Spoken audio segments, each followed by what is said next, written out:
Assalamu alaikum dostlar. Yaxşımısınızlar? Benim ismim Sümeyye.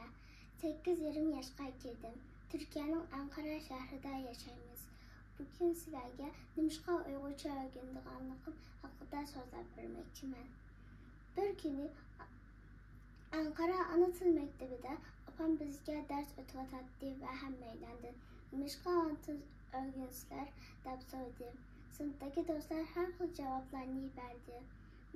Benim akam vatanda qalan ve o Türkiye'ye hiç gelip bakmadı ve Türkçeni o bilmeydi.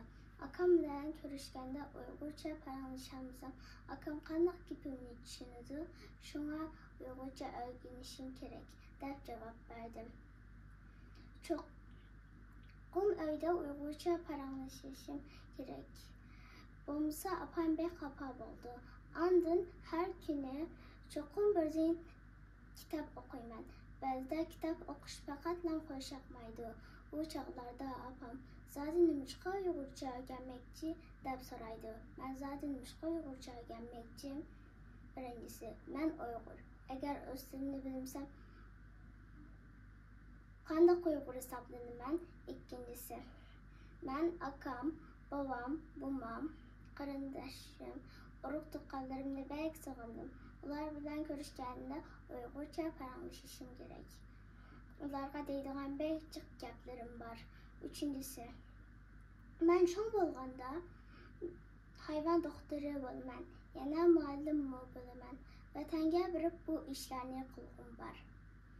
Agar Uyg'urchani bilsam, ularga qanday tushuntiraman?